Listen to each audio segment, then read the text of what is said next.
la reunión del pueblo de Dios en su segunda venida. Versículo 27.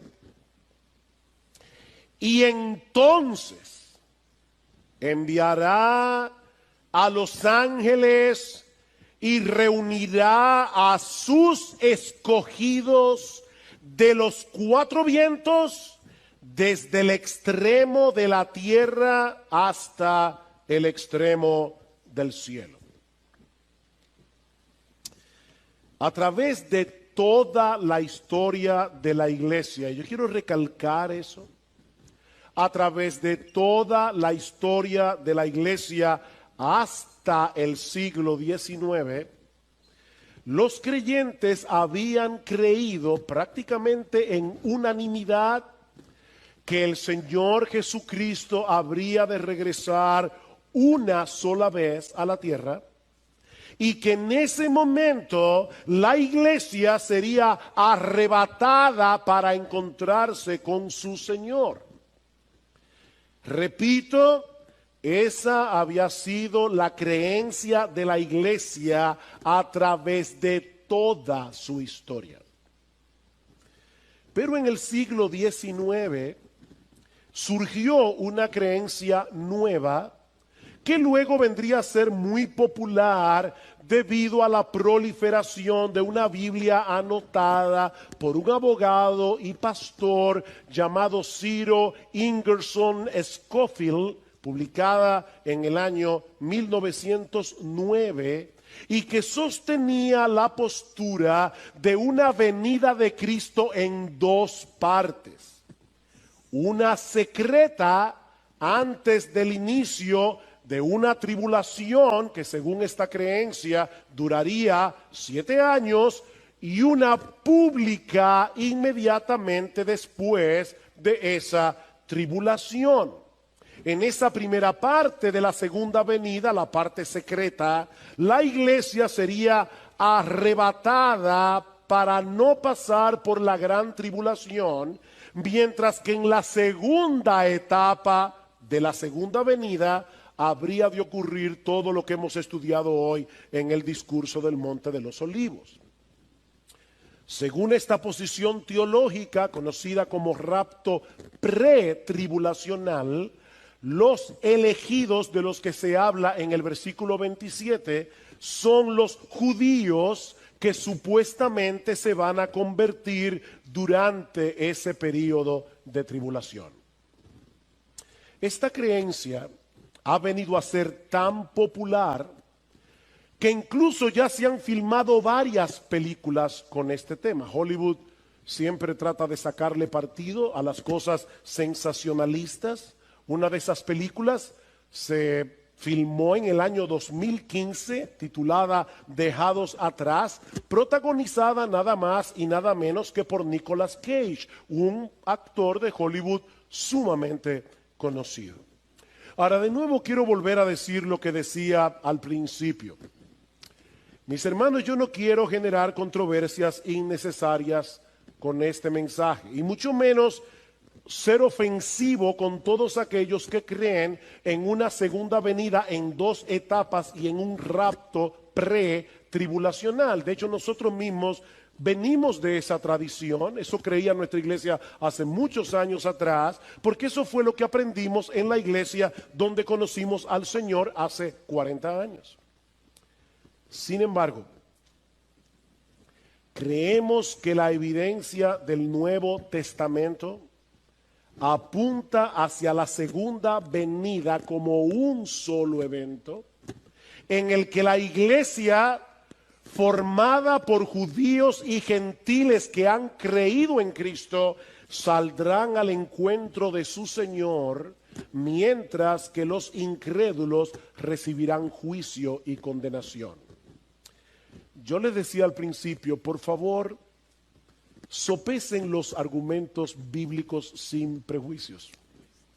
Una doctrina no es falsa por ser novedosa, de la misma manera que una doctrina no es verdadera por ser antigua. Una doctrina es verdadera por ser bíblica. Ahora, cuando hay una doctrina que sale nueva, y esta doctrina del rapto pretribulacional es relativamente nueva, nosotros tenemos que preguntarnos, ¿realmente durante 19 siglos nadie en la iglesia vio esto? Hermanos, ¿qué nos enseña la Biblia? Bueno, yo quiero, por favor, que vayan conmigo en sus Biblias a varios textos bíblicos. Quiero ser tranquilo, lento. Quiero que lo veamos. Yo sé que este estudio ha sido muy, ¿cómo puedo decirlo? Muy académico. Pero es que hace mucho que no hablamos de este tema. Y yo necesito que ustedes lo vean. Mateo capítulo 13. Mateo capítulo 13. Recuerden lo que estoy tratando de demostrar. Estoy tratando de demostrar que Cristo viene una sola vez, por segunda vez. Y que es en esa segunda venida que la iglesia será arrebatada y los impíos serán destruidos. En Mateo, capítulo 13, el Señor está explicando a los discípulos la parábola de la cizaña y el trigo. Escuchen la interpretación de Jesús, versículo 37. Respondiendo él les dijo, porque los discípulos le dijeron, Señor, explícanos la parábola de la cizaña del campo. Respondiendo él dijo, el que siembra la buena semilla es el Hijo del Hombre.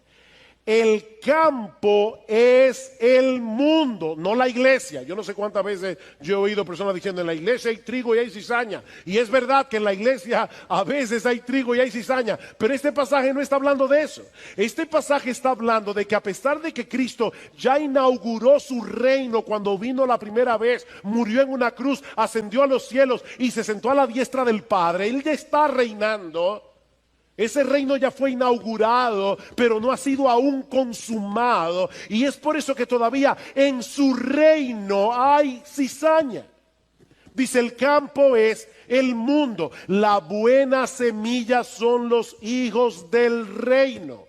Las cizañas son los hijos del maligno.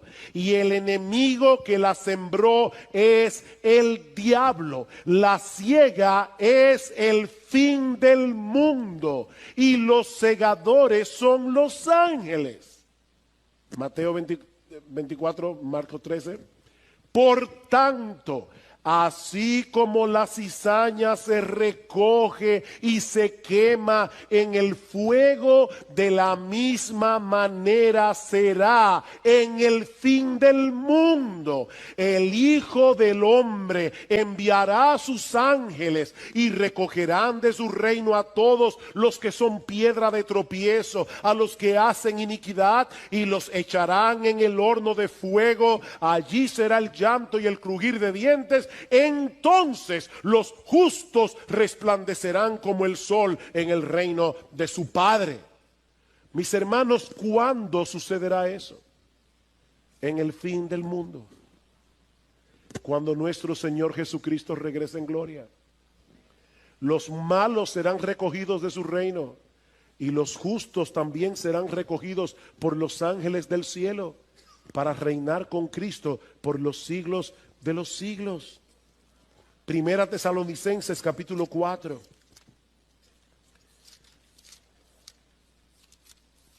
Primera Tesalonicenses capítulo 4.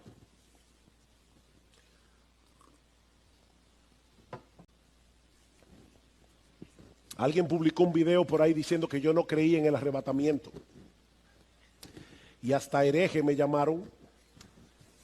Bueno, aprovecho para decir, yo creo en el arrebatamiento de la iglesia. Lo que yo no creo es en un arrebatamiento pretribulacional, pero yo creo en el arrebatamiento de la iglesia porque la Biblia lo dice. Ahora, ¿cuándo sucederá este arrebatamiento? Vean una vez más conmigo. Primera Tesalonicenses 4:13, pero no queremos, hermanos, que ignoréis acerca de los que duermen, para que no os entristezcáis como lo hacen los demás que no tienen esperanza. Porque si creemos que Jesús murió y resucitó, así también Dios traerá con él a los que durmieron en Jesús. Por lo cual os decimos esto por la palabra del Señor, que nosotros, los que estemos vivos y que permanezcamos hasta la venida del Señor, no precederemos a los que durmieron. Pues el Señor mismo descenderá del cielo con voz de mando, con voz de arcángel y con la trompeta de Dios, y los muertos en Cristo se levantarán primero. Entonces nosotros, los que estemos vivos y que permanezcamos, seremos arrebatados juntamente con ellos en las nubes al encuentro del Señor en el aire, y así estaremos con el Señor siempre, no en el aire, sino con el Señor. Por tanto, confortaos unos a otros con estas palabras. Sí, yo sé que ya se acabó el capítulo 4, pero recuerden que la Biblia no se escribió en capítulos, así que sigamos leyendo. Ahora bien, hermanos, con respecto a los tiempos y a las épocas de cuando eso va a ocurrir, no tenéis necesidad de que os escriba nada, pues vosotros mismos sabéis perfectamente que el día del Señor vendrá como un ladrón en la noche. ¿Recuerdan el día del Señor del que habló Pedro?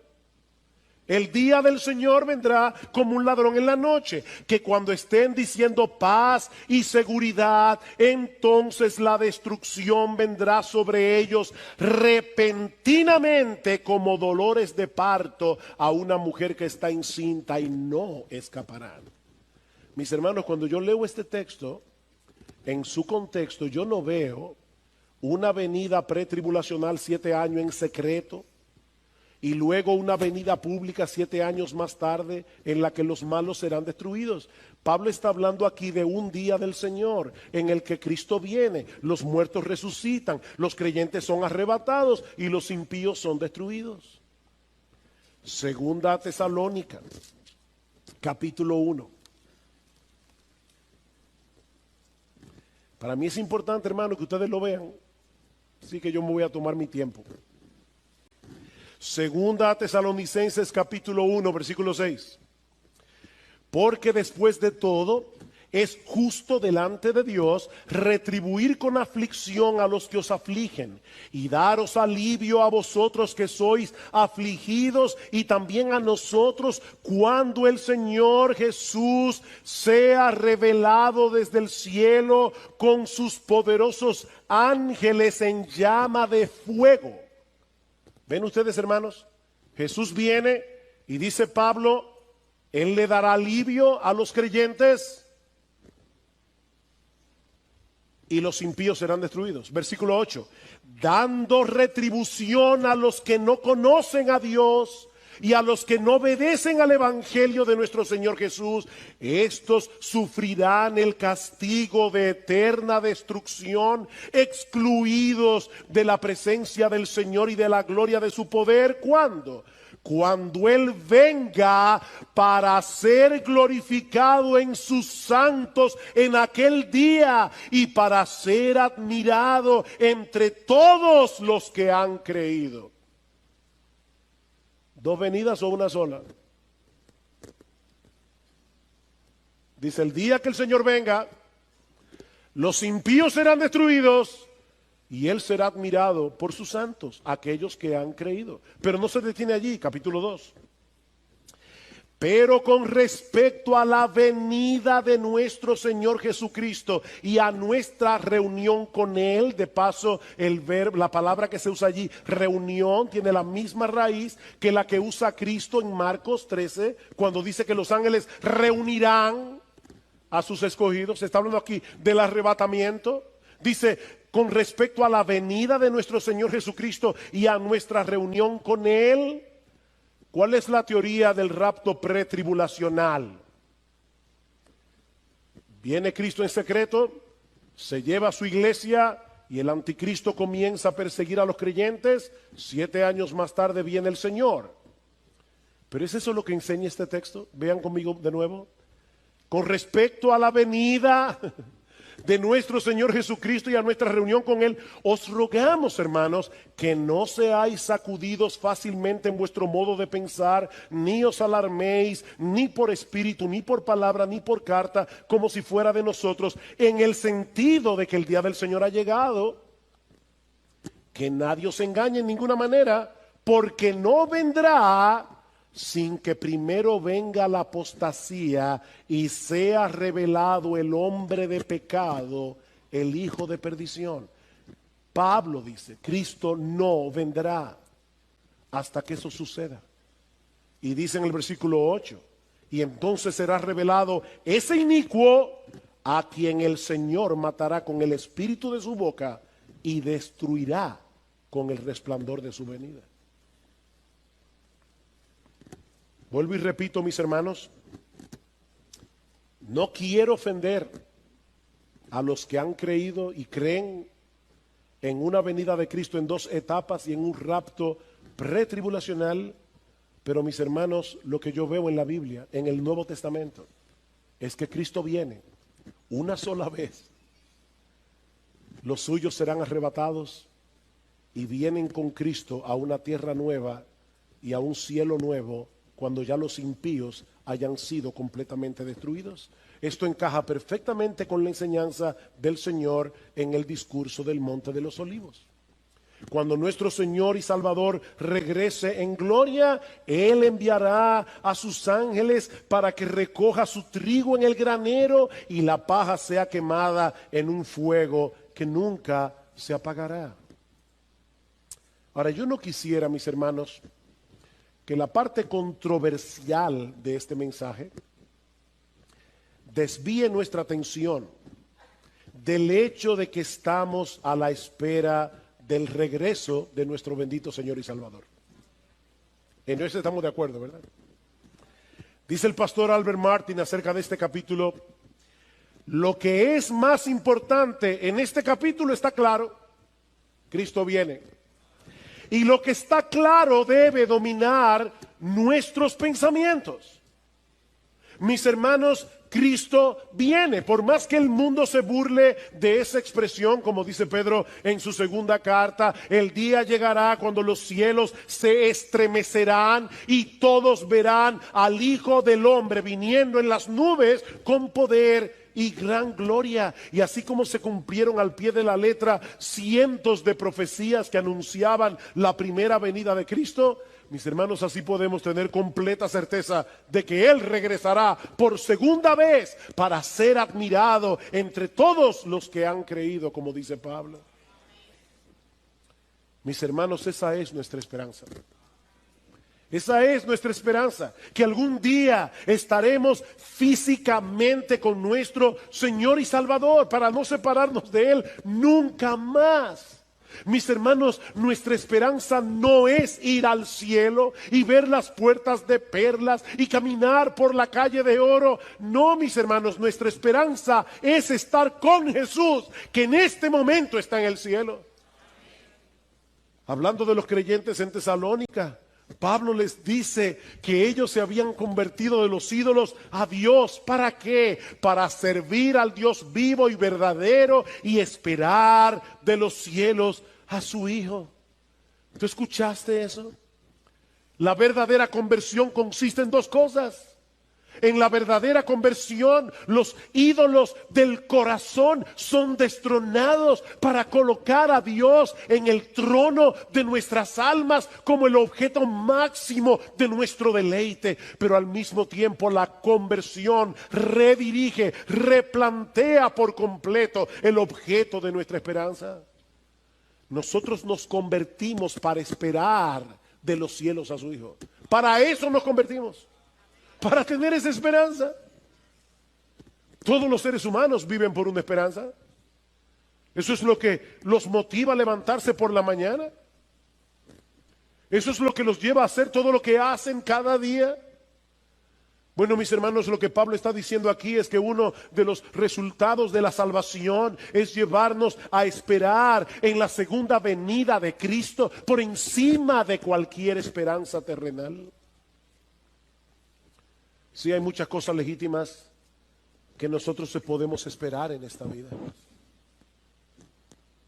Pero ninguna de ellas puede competir con esa esperanza.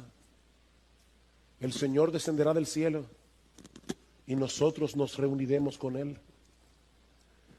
Y yo te pregunto, mi hermano, ¿es esa tu esperanza? ¿O hay muchas cosas de este mundo que han comenzado a eclipsar tu anhelo por la segunda venida de Cristo? Mi hermano, ¿cuándo fue la última vez que tú te levantaste por la mañana y pensaste, podía ser hoy? Puede ser hoy. Oh, yo quiero que sea hoy.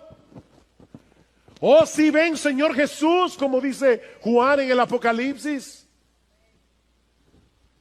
Porque, mi hermano, si no es así, tu vida espiritual está en peligro.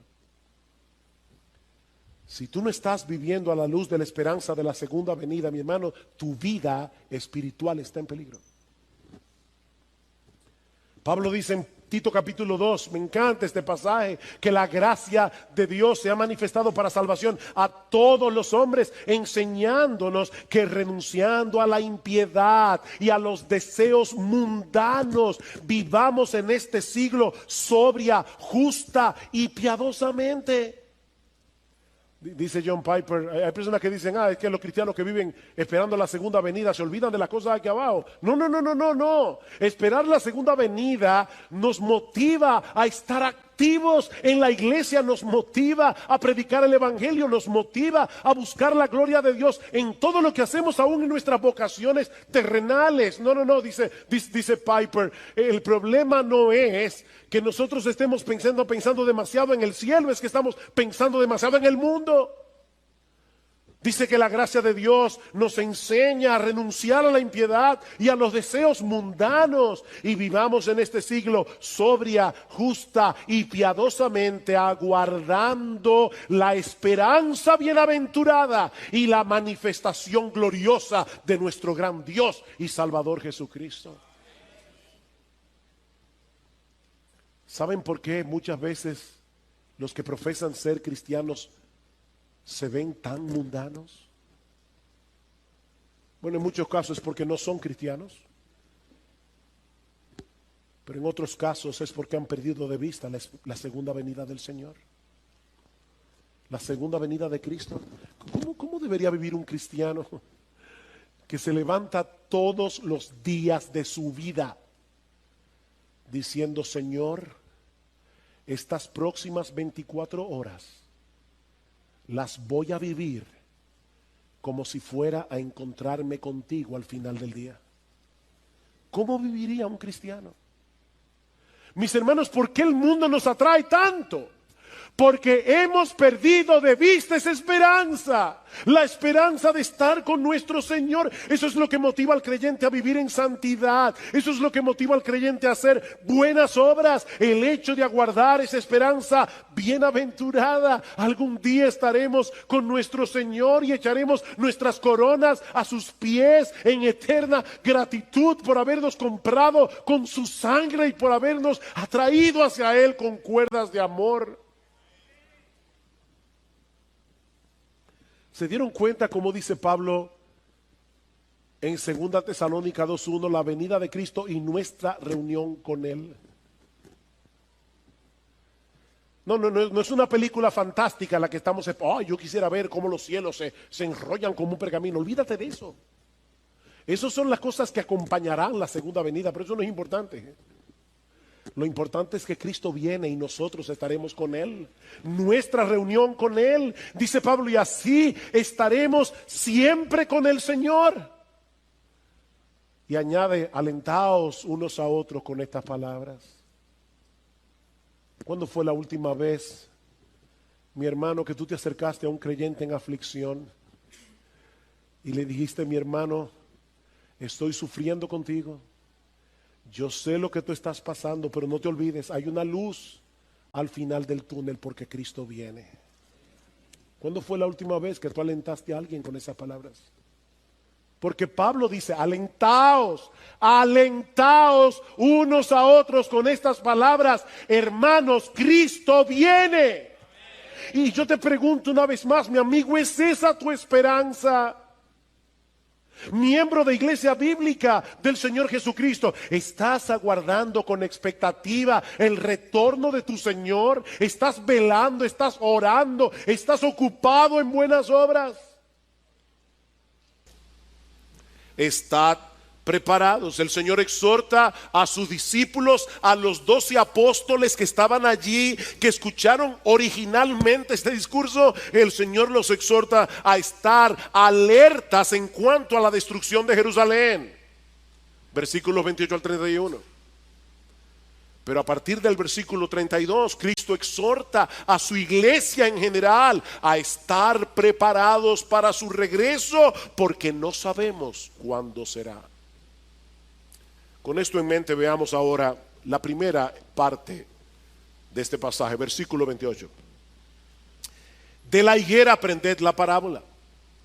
Cuando ya su rama está tierna y brotan las hojas, sabed que el verano está cerca. Tan pronto comienzan a brotar las ramas y las hojas de la higuera, es un indicativo de que el verano está cerca. Y de paso, mis hermanos, no hay que buscarle las 5 patas al gato. Algunas personas dicen, la higuera es Israel, y por lo tanto allí está hablando de cuando Israel vuelva a constituirse como nación. Y eso sucedió en el año 1948 con una resolución de la ONU. Entonces iban a pasar 40 años para la venida del Señor. Así que algunas personas geniales, guruses de la profecía, dijeron: Cristo viene en el año 1988. Estamos en el 2017 y no ha vuelto. Mis hermanos, la higuera allí no significa otra cosa que una mata de higuera. De hecho, si buscan el pasaje paralelo en el Evangelio de Lucas, verán que dice: de la higuera y de los otros árboles aprended la parábola. No hay nada especial en la higuera aquí. Es simplemente una observación de sentido común, que iba a ser entendida por todas las personas que vivían en esa región del planeta. Pues de la misma manera, dice el Señor, tan pronto viereis la abominación desoladora puesta donde no debe estar, como dice en Marcos capítulo 13 versículo 14, cuando viereis que la ciudad de Jerusalén está siendo sitiada, como dice en Lucas capítulo 21 versículo 20, sabed que la destrucción está cerca. Sabed que la destrucción está cerca. Como decía hace un momento, mis hermanos, esta información era necesaria porque algunos de ellos estarían vivos en ese momento. Versículo 30, de cierto os digo que no pasará esta generación hasta que todo esto acontezca. Y la frase con que se introduce esta declaración, que se traduce en nuestras Biblias como desierto, es la palabra amén. Amén, amén os digo. Es una declaración que tiene una certeza absoluta, es una declaración solemne. Lo que el Señor está diciendo a los discípulos que estaban incrédulos, pensando: ¿y de verdad el templo será destruido? La casa de Dios, ese edificio tan masivo, será destruido de tal manera que no quedará piedra sobre piedra. Cristo dice: amén, solemnemente os digo que esta generación no pasará antes del cumplimiento de esta profecía. Y fue exactamente así. Varios de los apóstoles serían testigos presenciales de esta calamidad que habría de acontecerle a la nación de Israel en el año 70. Aunque el cumplimiento de esta profecía parecía algo imposible en ese momento, el Señor quiere desarraigar de la mente de los discípulos cualquier duda que ellos pudieran estar albergando en sus corazones. Versículo 31, el cielo y la tierra pasarán, pero mis palabras no pasarán. ¿A ustedes les parece de verdad increíble que el templo sea destruido? No, déjenme decirles ahora algo más increíble. El cielo y la tierra pasarán. No el templo, no. El cielo y la tierra, el universo entero pasará. Pero mis palabras no pasarán. No pasarán. Ya Cristo había dicho en el versículo 24, el sol se oscurecerá, la luna no dará su resplandor, las estrellas caerán del cielo, las potencias que están en los cielos serán conmovidas, el cielo y la tierra pasarán, mis hermanos, para dar paso a los nuevos cielos y la nueva tierra. Dice en segunda de Pedro capítulo 3 versículo 10 que el día del Señor, y por el contexto sabemos que el día del Señor es el día de la segunda venida de Cristo. El día del Señor vendrá como ladrón en la noche, en el cual los cielos pasarán con grande estruendo, los elementos ardiendo serán deshechos, y la tierra y las obras que en ellas hay serán quemadas. Es por eso que la segunda venida y el fin del mundo coinciden. Mis hermanos, ¿qué está describiendo Cristo aquí? La segunda venida. ¿Qué va a pasar después de la segunda venida? ¿Un reino de 1000 años? No. Lo que va a suceder después de la segunda venida de Cristo es cielos nuevos y tierra nueva.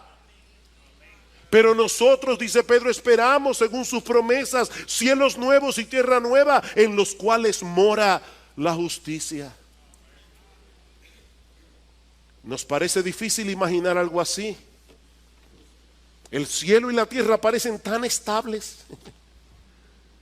El cielo y la tierra parecen tan inamovibles. Y sin embargo pasarán. Pero, y este es el énfasis de las palabras de Jesús en este versículo, mis palabras no pasarán. Las palabras de Cristo tienen un cimiento inamovible, porque son las palabras del Dios encarnado. Y tal parece que hay una conexión intencional aquí entre lo que dice el Señor en Marcos 13 con lo que dice el profeta Isaías en Isaías capítulo 40 versículo 8. Dice: sécase la hierba, marchítase la flor, mas la palabra del Dios nuestro permanece para siempre. La palabra de Cristo es la palabra de Dios, porque Cristo es Dios. Y esa palabra es segura, porque Dios es eterno, porque Dios es veraz, porque Dios es fiel, porque Dios es inmutable, porque Dios tiene todo el poder para hacer lo que Él quiere hacer. Así que cuando Dios dice esto va a suceder, mira, tú puedes estar completamente seguro, eso va a suceder. Así que no solo Jerusalén y el templo serían destruidos, tal como Jesús lo había predicho. No, todo el universo experimentará un cataclismo cuando nuestro Señor y Salvador regrese en gloria. Y mi amigo, déjame decirte algo, ya lo primero se cumplió. Ya Jerusalén fue destruida, ya el templo fue destruido, ya los judíos fueron castigados y enviados a todas las naciones, eso ya pasó. Y Jerusalén ha sido hollada por los gentiles, eso ya pasó. Llegó el tiempo de los gentiles, el tiempo del evangelio abierto para los gentiles, eso ya pasó. Así que tú puedes estar completamente seguro de que lo otro pasará también.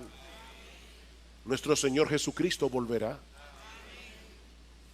Y de ahí la exhortación o las exhortaciones que encontramos en los versículos 32 al 37, versículo 32. Pero,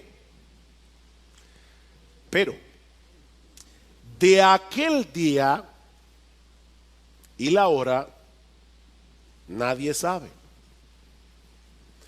En cuanto a la destrucción de Jerusalén, no se preocupen, no pasará esta generación hasta que todo esto pase. Ustedes verán la abominación desoladora. Jerusalén será sitiada de ejércitos. Ahora, en cuanto a aquel día, al día de mi segunda venida, el día y la hora nadie sabe, ni aun los ángeles que están en el cielo, ni el Hijo, sino el Padre. Mirad, velad y orad, porque no sabéis cuándo será el tiempo. Miren, mis hermanos, el Señor no pudo haber sido más explícito en este pasaje en cuanto al hecho de que su segunda venida está velada para todo el mundo, excepto para el Padre. excepto para el Padre. El texto comienza con una declaración general, pero de aquel día y la hora nadie sabe. Pastor, ¿y qué significa en griego la palabra nadie? ¿Significa nadie? Nadie. ¿Quién lo sabe? Nadie. A nadie le ha sido revelado por el Padre el tiempo de la segunda venida. A pesar de eso, a lo largo de la historia siempre han aparecido individuos que claman tener ese conocimiento. Y algunos son tan geniales que para no parecer que están violando la clara declaración del Señor aquí dicen, no, no, no. Lo que no se puede saber es el día y la hora, pero sí se puede saber el mes o el año.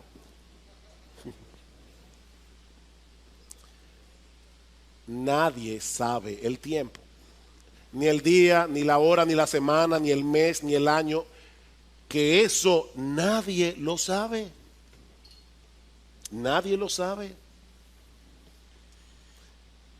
Y Cristo da una declaración ahora más particular. Él dice, ni los ángeles lo saben. Nadie lo sabe, ni los ángeles lo saben, aunque ellos van a jugar un papel importante en este evento. Recuerdan lo que dice el Señor en el versículo 27, dice, entonces le enviará a sus ángeles y juntará a sus escogidos de los cuatro vientos, desde el extremo de la tierra hasta el extremo del cielo. Los ángeles tienen una tarea que llevar a cabo durante la segunda venida. Pero ¿saben qué? Yo supongo que los ángeles no usan agenda. Hay muchos de nosotros que tienen agendas. Bueno, si hay una agenda en el cielo, una agenda de los ángeles, la segunda venida está en blanco.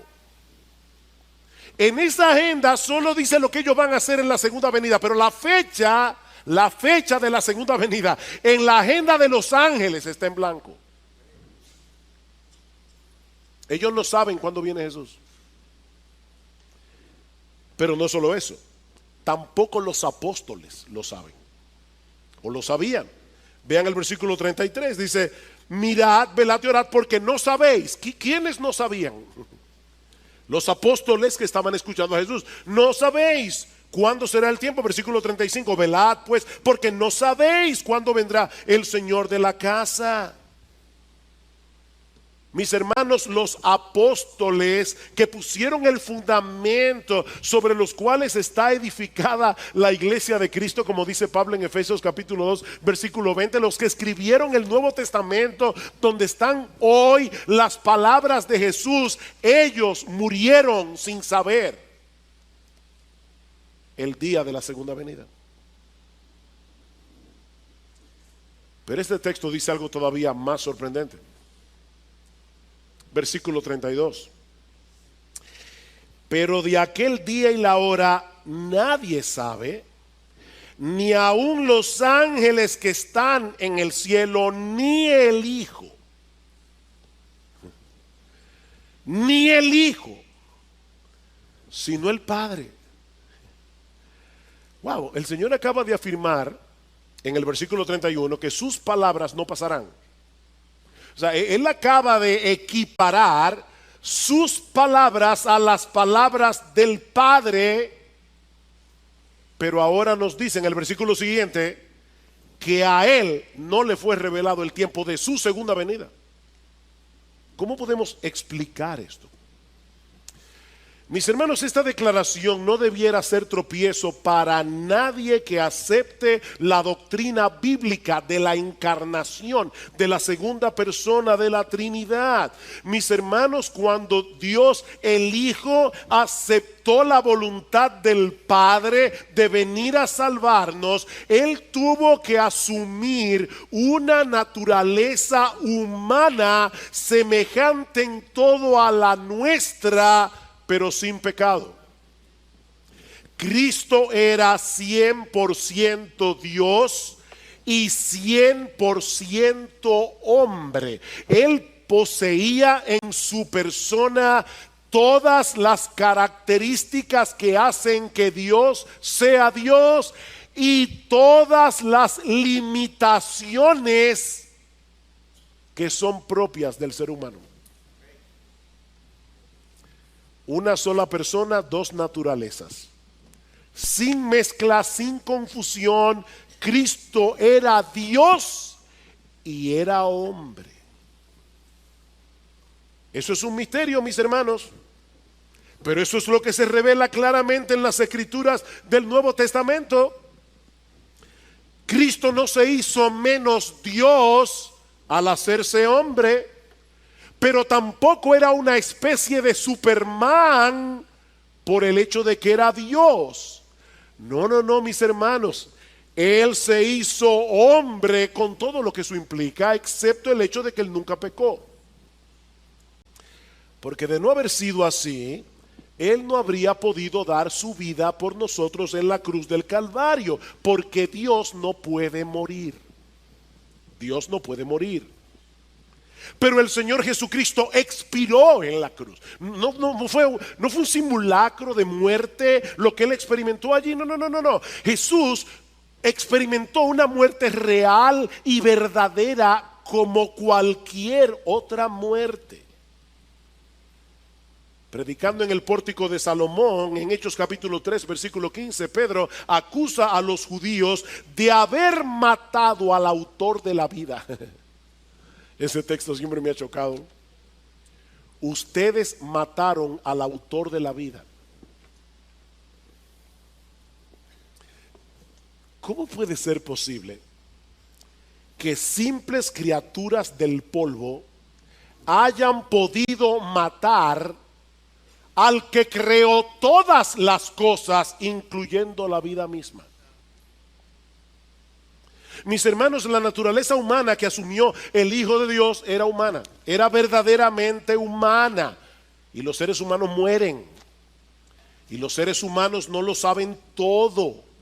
Es en su condición de humillación que Cristo afirma en este pasaje no conocer el tiempo de su venida. Mis hermanos, en su condición humana, Jesús conocía únicamente lo que el Padre quiso que él supiera. ¿Oyeron eso? En su condición humana, Jesús, el Hijo de Dios, sabía únicamente lo que el Padre quería que él supiera. Hasta ese punto de dependencia y de humillación llegó el Hijo de Dios al encarnarse. Juan capítulo 12, versículo 49. Porque yo no he hablado por mi propia cuenta. El Padre que me envió, Él me dio mandamiento de lo que he de decir y de lo que he de hablar. Wow. El Padre me dijo: mira, mi hijo, esto es lo que tú vas a decir cuando estés en la tierra. Hasta ese punto de dependencia, de obediencia, de humillación, llegó el Hijo de Dios para salvarte a ti y a mí. Más adelante, Juan capítulo 15, versículo 15. Escuchen este versículo con atención.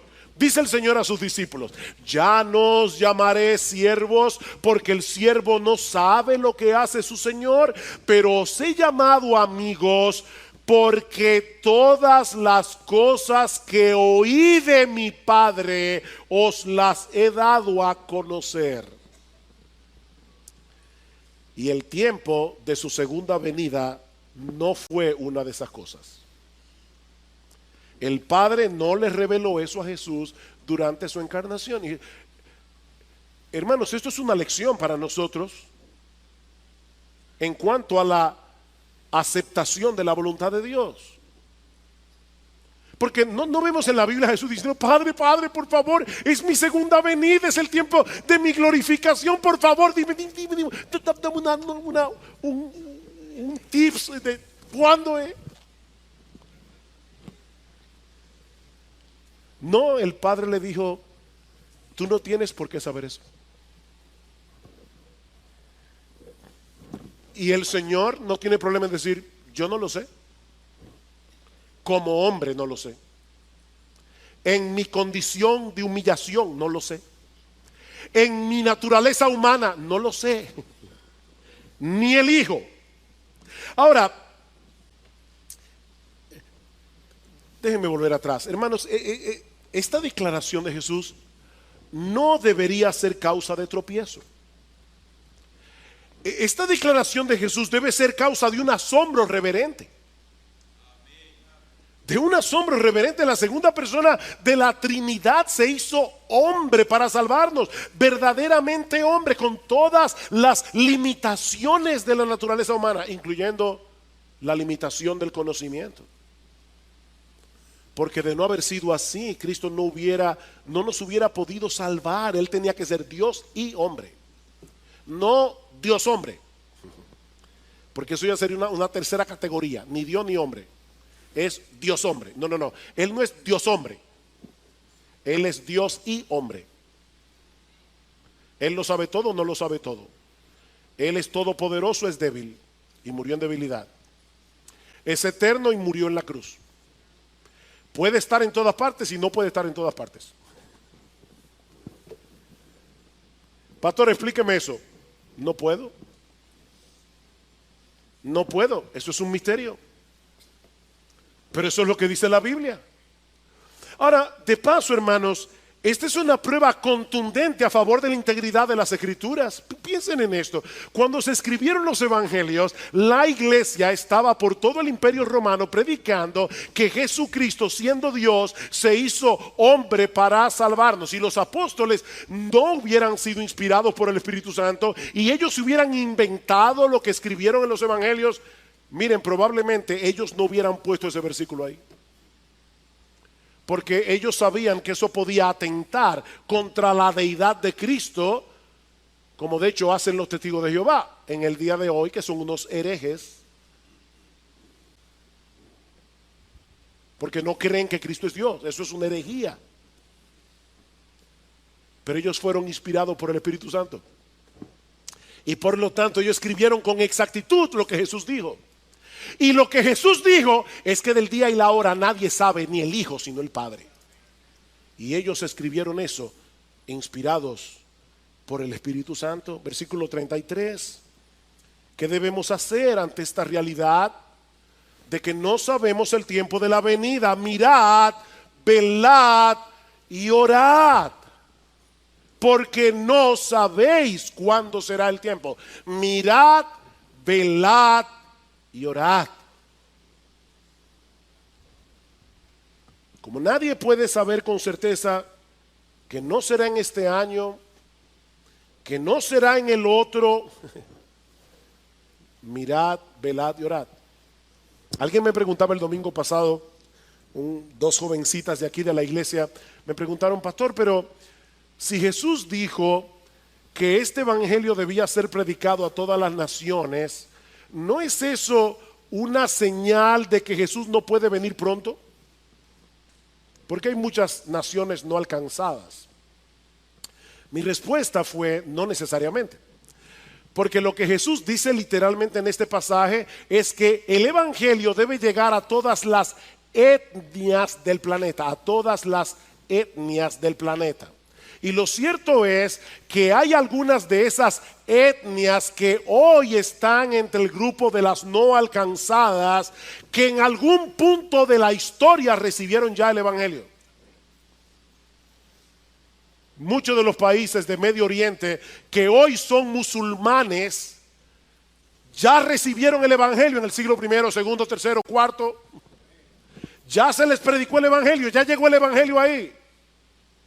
Pero por otro lado, mis hermanos, nuestro Dios es todopoderoso y Él puede mover el corazón de los suyos a un movimiento misionero tan grande que en muy poco tiempo las etnias que Cristo tenía en mente cuando Él dijo eso sean alcanzadas. Así que ¿saben qué, mis hermanos? Nosotros no sabemos cuándo vendrá Jesús. No lo sabemos.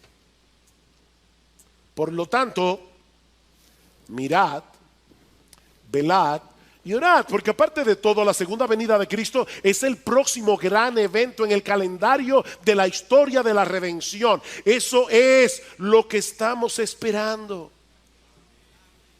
Por lo tanto, dice Cristo, mirad, es decir, debemos prestar atención. Segundo, velad, es decir, debemos mantenernos alertas. Y tercero, debemos orar. La palabra que se traduce aquí como velar es lo contrario de estar dormidos. Mis hermanos, ¿qué es lo que pasa cuando nosotros estamos dormidos? que perdemos contacto con la realidad, ¿no es así?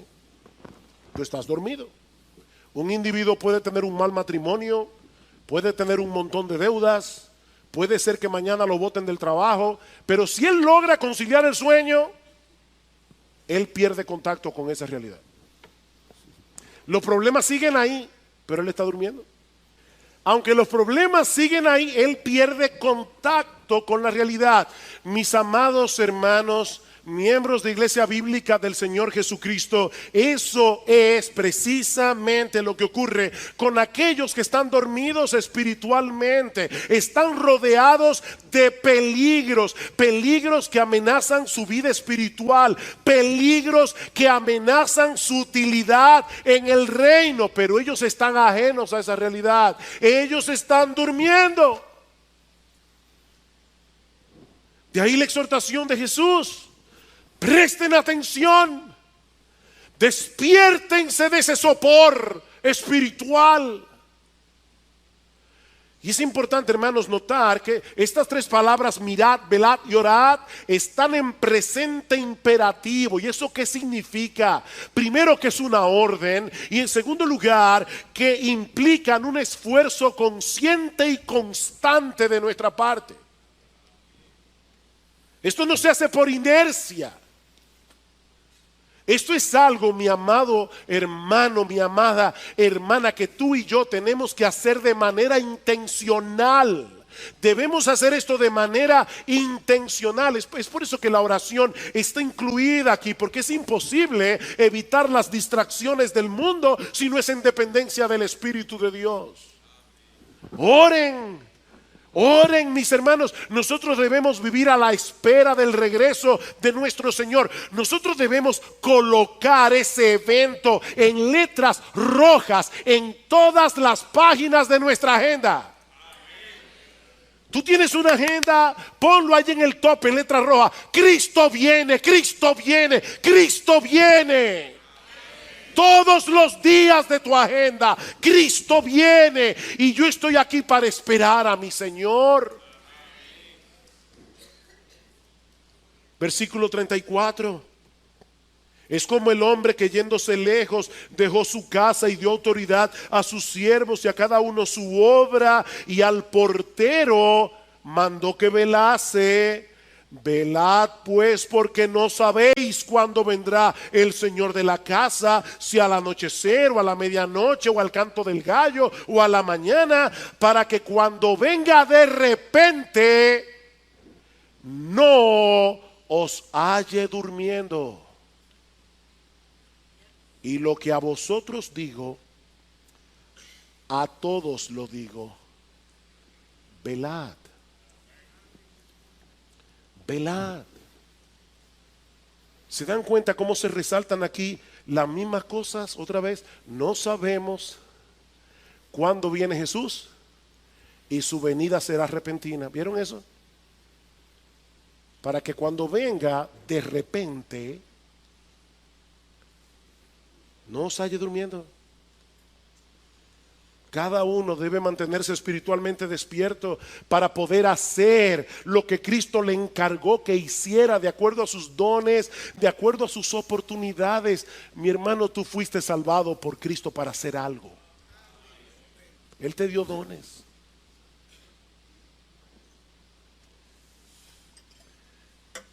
El papá de una hermana de nuestra iglesia tenía una empresa que era vigilada por 2 guardianes nocturnos. Como él no quería que se durmieran, y de paso yo no estoy haciendo aquí un juicio de valor sobre este hecho, pero como él no quería que se durmiera, me contaba esta hermana que su papá instaló un sistema en los 2 extremos del área que ellos debían vigilar. Y ellos tenían que moverse todas las noches y ponchar tarjeta cada 15 minutos.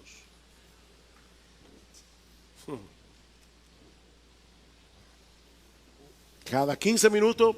¡Pah! Y volver otra vez la noche entera. La noche entera. ¿Saben qué, mis hermanos? Nuestro Dios en su gracia ha instalado un sistema para que tú y yo nos mantengamos despiertos, espiritualmente despiertos. Nuestro Dios nos ha dado todos los recursos espirituales que nosotros necesitamos, pero ¿sabes qué, mi queridísimo hermano, hermana de IBCJ? Nadie puede hacer uso de esos recursos por ti. Eres tú el que debes mantenerse despierto. Eres tú. Eres tú el que tienes que leer diariamente su palabra.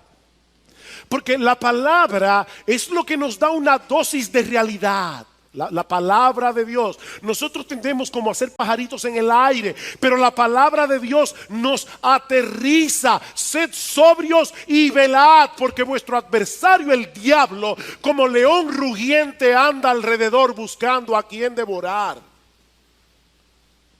Sed sobrios, tengan buen juicio, porque estamos en una batalla y el enemigo que tenemos en contra es un enemigo formidable. Sed sobrios. No estamos en un picnic en el Parque Mirador, estamos en un campo de batalla. No aflojes tu fusil y no te duermas, que te pueden dar un tiro en la cabeza cuando menos te lo esperas.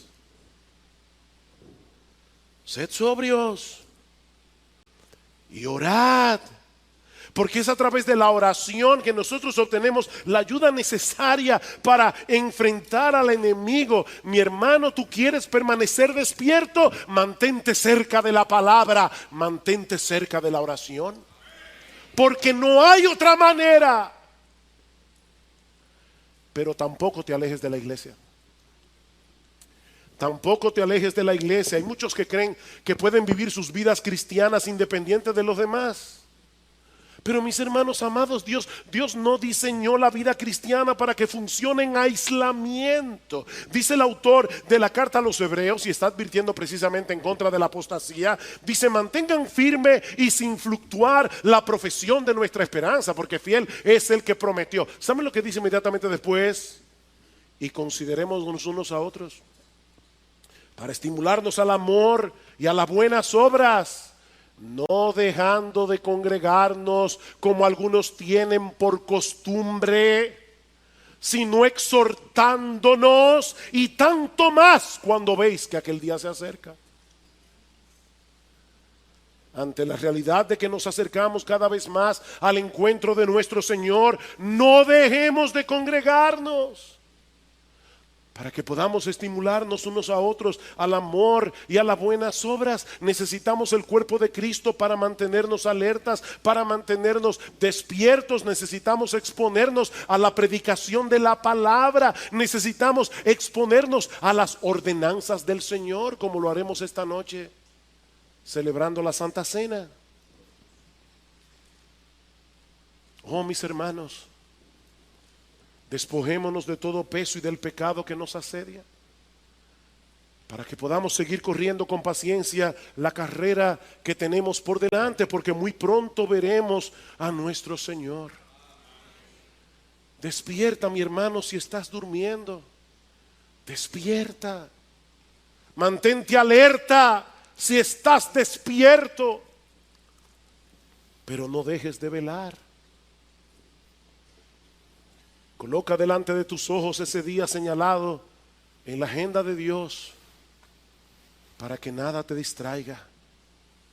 Cristo viene. Oh, Cristo viene. Y levantarse cada mañana diciendo: ojalá fuera hoy. Ojalá fuera hoy.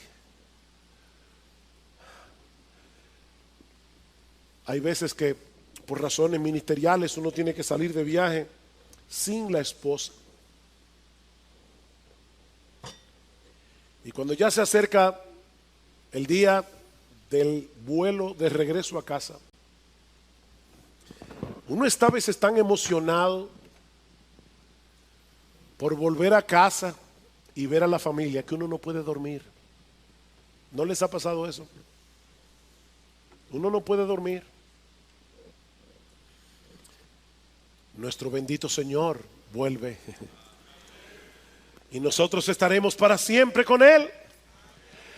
Dice en Hebreos capítulo 9 versículo 28 que Cristo, habiendo sido ofrecido una vez para llevar los pecados de muchos, aparecerá por segunda vez sin relación con el pecado, para salvación de los que ansiosamente le esperan, dice el texto literalmente. Los que ansiosamente le esperan. Ese tipo de espera es lo opuesto al olvido. Ese tipo de espera es lo opuesto a la apatía. Es lo opuesto al descuido. Es lo opuesto a la distracción. Y yo te pregunto, mi amado hermano, ¿estás esperando ansiosamente a tu Señor? Ansiosamente, aguardando intensamente ese bendito día en que nos encontraremos con Él y veremos su rostro. ¿O te has dejado arropar por el olvido, la apatía, el descuido, la distracción por las cosas de este mundo? Escucha estas palabras de Pablo en Romanos 13. Y esto conociendo el tiempo, que es ya hora de levantarnos del sueño, porque ahora está más cerca de nosotros nuestra salvación que cuando creímos. La noche está avanzada y se acerca el día. Desechemos pues las obras de las tinieblas y vistámonos las armas de la luz. Andemos de día honestamente, no en glotonerías y borracheras, no en lujurias y lascivias, no en contiendas y envidias, sino vestíos del Señor Jesucristo y no proveáis para los deseos de la carne. Despierta, mi hermano, deja esa mundanalidad. Desconéctate de todo eso que está adormeciendo tus sentidos espirituales y espera ansiosamente la venida de tu Señor. Y si tú estás aquí sin Cristo en esta mañana, yo quiero exhortarte a que te ampares en su gracia perdonadora, porque mi amigo, todavía estás a tiempo. Cristo es y seguirá siendo un gran Salvador hasta que Él regrese en gloria. Pero aquellos que sean encontrados impenitentes en el día de su venida, entonces tendrán que comparecer delante de Él, ya no como un Salvador, sino como un juez. Oh, mi amigo, que no te quepa la menor duda de que todas las profecías de la segunda venida de Cristo se van a cumplir, así como se cumplieron todas las que tenían que ver con su primera venida. Pero lamentablemente muchos estarán distraídos hasta que sea demasiado tarde. Dice Jesús en Mateo 24: mas como en los días de Noé, así será la venida del Hijo del Hombre. ¿Ven, hermanos? No es una venida secreta, es tan pública como el diluvio, como en los días de Noé. Así será la venida del hombre, porque como en los días antes del diluvio estaban comiendo y bebiendo, casándose y dando en casamiento, nada malo, todo legítimo en sí mismo, pero estaban distraídos en estas cosas hasta el día en que Noé entró en el arca. Y no entendieron hasta que vino el diluvio y se los llevó a todos. Así también será la venida del Hijo del Hombre. Oh, mi amigo, que ese no sea tu caso. Que ese no sea tu caso. Ampárate en esa gracia divina que todavía está disponible para ti.